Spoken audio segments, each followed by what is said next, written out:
Memimpin adalah fungsi penting dari pengusaha. Di bagian ini, kami ingin melihat apa yang terlibat dalam fungsi utama. Pertama, kita akan melihat karakteristik unik dari para pengusaha. Kemudian, kita akan membahas peran penting yang dimainkan wirausahawan dalam motivasi karyawan melalui pemberdayaan dan memimpin tim usaha dan karyawan. Karakteristik kepribadian pengusaha. Salah satu bidang kewirausahaan yang paling banyak diteliti adalah pencarian untuk karakteristik psikologis yang dimiliki wirausahawan.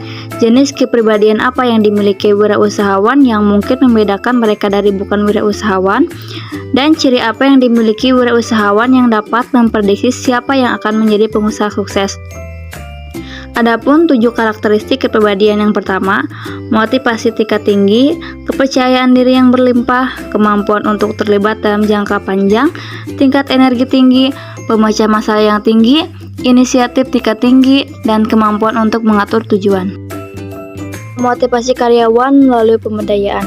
Memiliki karyawan yang termotivasi adalah tujuan penting bagi setiap pengusaha, dan memberdayakan karyawan adalah alat motivasi penting yang dapat digunakan pengusaha. Meskipun tidak mudah bagi wirausahawan untuk melakukannya, pemberdayaan karyawan memberikan karyawan kekuatan untuk mengambil keputusan dan mengambil tindakan sendiri merupakan pendekatan motivasi tinggi. Karena karyawan yang diberdayakan dapat memberikan fleksibilitas dan kecepatan itu, dan ketika karyawan diberdayakan, mereka seringkali menunjukkan motivasi kerja yang kuat, kualitas kerja yang lebih baik, keputusan kerja yang lebih tinggi, dan tingkat turnover yang lebih. Cara lain memberdayakan karyawan adalah melalui delegasi, yaitu proses penegasan keputusan tertentu atau tugas pekerjaan tertentu kepada karyawan.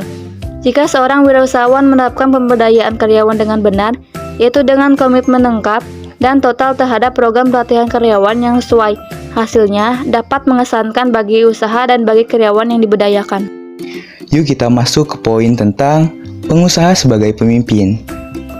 Dalam peran ini, pengusaha memiliki tanggung jawab kepemimpinan tertentu dalam memimpin usaha dan dalam memimpin tim kerja karyawan. Dalam suatu usaha atau perusahaan, pasti memiliki seorang pemimpin. Pemimpin tersebut memegang peranan yang sangat penting terhadap keseluruhan usaha atau perusahaan yang dimilikinya. Sehingga, pemimpin harus memiliki sikap leadership. Sikap ini adalah satu kunci yang harus dimiliki sehingga usaha yang dibangun dapat bertahan dalam persaingan. Leadership dalam wirausaha bisa dimaknai sebagai kemampuan seseorang dalam memimpin orang lain. Yang tak kalah pentingnya adalah seorang pemimpin harus bisa untuk mengerti dan bisa untuk memimpin dirinya sendiri. Karena ketika pemimpin belum bisa mengerti untuk memimpin dirinya sendiri, maka pemimpin tersebut tidak bisa memimpin orang lain dengan baik, yang akan berujung pada kinerja dan usaha yang dijalani itu sendiri. Kita lanjutkan ke poin tentang memimpin venture. Salah satu cara seorang pengusaha memimpin adalah melalui visi yang dia ciptakan untuk organisasi. Faktanya, kekuatan pendorong melalui tahap awal usaha kewirausahaan seringkali adalah kepemimpinan visioner dari wirausahawan. Kemampuan wirausahawan untuk mengartikulasikan visi misi masa depan yang koheren, menginspirasi, dan menarik adalah ujian utama kepemimpinannya. Tetapi, jika seorang wirausahawan dapat mengartikulasikan visi seperti itu, hasilnya akan bermanfaat. Nah teman-teman, selanjutnya kita memasuki ke pembahasan yang terakhir, yaitu tentang memimpin tim kerja karyawan.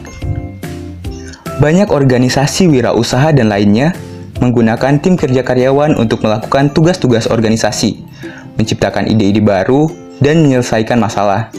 3 tim responden yang paling umum mengatakan yang mereka gunakan, termasuk tim yang diberdayakan, yaitu tim yang memiliki wewenang untuk merencanakan dan melaksanakan perbaikan proses. Lalu ada mandiri tim, yaitu tim yang hampir otonom dan bertanggung jawab atas banyak aktivitas manajerial.